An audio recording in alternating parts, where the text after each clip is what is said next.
Welcome back to the channel of truth, trust, and transparency. Today, I thought I would show you the simple 6-step strategy and framework that you need to implement to ensure that you have success in property in 2025 and beyond. There is a ton of information out there, and to be honest, I think it gets overcomplicated. If you can just do these 6 steps, whether you're doing it yourself or you're outsourcing it for someone else to do for you, if you miss any of these, you're probably going to be set up for failure.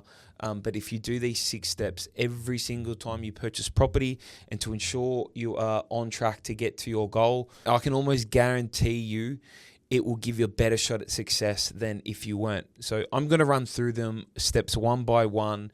Step number 1 is going to be assess and prepare. You need to assess your current circumstances, where you're at, what you're spending, how much you're earning. Can you earn more money? Can you cut out some expenses? Can you increase your savings? How much money do you have saved? Is it realistic for you to enter the property market at the moment? Do you need to do a few more things? Can you push for a promotion? Can you speak to can you speak to a mortgage broker to be able to assess your situation? Because without this step, if we jump into it and you don't have the deposit or you don't have the borrowing capacity to be able to make that property purchase, you're going to waste a whole lot of time. So you need to assess yourself, and if you're working with a partner, assess and prepare. So that is sitting down with a mortgage broker, looking at what you're spending, looking at what your savings, where you currently sit. Are you ready to transact and buy property? Step 2, property portfolio plan. Now, I see this missed all the time. More often than not, buyers agents or even people looking to DIY want to jump straight onto realestate.com and look at the suburbs that they're seeing in hotspots, hearing on podcasts and all that kind of stuff. If you do not set yourself up with a property plan, failing to plan is planning to fail. Why is this important? A property portfolio plan, let me tell you what you need to put into this. We use, for example, in our course, Game Plans, which is a property portfolio planning software. The reason why you have this, because if you're just going to learn how to buy property, you can put it together, you can do other courses, and you can sort of jumble your way through it.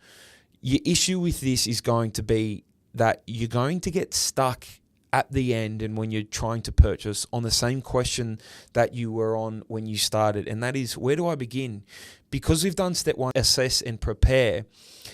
Let's say you go to a mortgage broker and the mortgage broker says, okay, you've got $850,000 that you can borrow up to in your current circumstance. Now, if you don't have this in place, what are you going to go straight to realestate.com and look for $850,000? Well, what if that one purchase stops you in your track and you can't borrow anymore? You've just wasted all that time because you don't have a plan. Now, what is a plan going to take into? Your current circumstances, when you want to retire, how much money you retire on, how long do we have until now and then that we have to get there?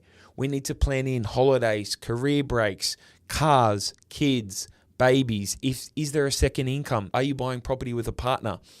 If you don't plan that and put those inputs into it like this, then you're just running around in circles. Now, because you've just put all those inputs into it, what do we get out of a portfolio plan? Well, we get timeline. We get how you can reach your goals. For example, game plans. You can run scenarios and say, well, look, if I'm doing a resi-only portfolio, if I'm doing resi and I'm converting into commercial, or if I'm doing resi and then I'm moving into development, you can run different scenarios to see how quickly you can get to that end goal and that passive income goal. Now, it's important to have that plan because things change, life changes all the time, but we can come back and we can update it, we can add things, we can take things out, we can put in property purchases, we can take out property purchases, we can see what would happen if we sold a particular property or if we didn't.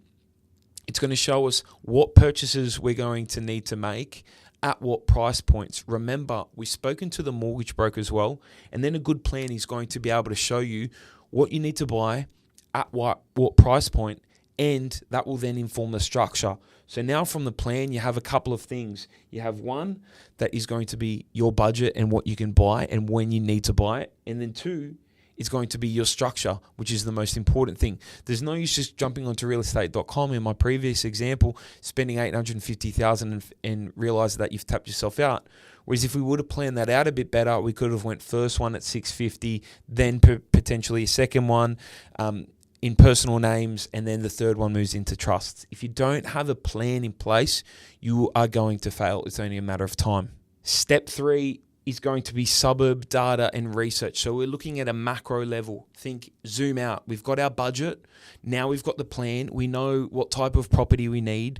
We know what timeline. We know if we need to get something that, is going to give us equity quick. We know if we need to buy something that's going to be a long-term hold. We're going to know all those things. That will inform what type of data we look at and what sort of hierarchy that we give to the data. It will also allow us to start to generate a suburb shortlist. Now, in my experience, because of the work that you have to do in the steps after this, 1 to 3 suburbs maximum. Otherwise, it just gets too big and too much work and too hard to handle. So from this, we should be able to find 1 to 3 suburbs. That's it. Step 3. Suburb data, we're looking at the hierarchy of property data from the plan. The plan informs this. Then we're looking to narrow it down to 1 to 3 suburbs. Step number 4, after we've got our suburb shortlist from looking at the property data, the next step that we're going to do is take a deep dive into each of these suburbs at a micro level. Then we can start to overlay things like public housing, bushfire, flooding, those kinds of things as well, on an individual suburb level to be able to qualify those in or out of our suburb selection tool. If there were suburbs that were qualified out, then potentially you can sub them in for other properties on your list. At this step as well, we want to start to be talking to real estate agents, property managers to get a really good understanding of that particular suburb. Is there good pockets? Is there bad pockets? Is there areas that what we need to avoid? What are the renters that are out there wanting to look at? Where do they want to live? How do they want to live? What does the property look like? As well as talking to the agent and gathering that sort of information. Step 5 is next. Negotiate, purchase, and transact. So obviously we've done the research, we found the suburbs, we then do the research on the individual suburbs to find the pockets. We've done the research in terms of what's selling and prices. We've got a really good idea of market value.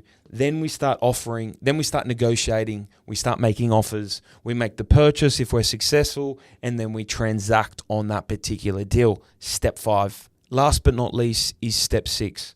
Optimize, manage, and review. We're going to optimize that particular purchase. That might be things like renovations or anything that we can do to optimize the rent that we can get for it. Second is we're going to get the property managed. Remember, we've already been talking to the property managers, so we have a really good idea who's going to manage it, how much it's going to rent out for, and then we're going to look for review. Is there anything that we can do? How's the market moving? Can we extract equity to be able to go again? 6 simple steps. You don't need to overcomplicate it. If you stick to these 6 steps methodically, start to finish, I can ensure you will be successful in your 2025 property purchasing journey. If you've got anything else to add, let me know in the comments below.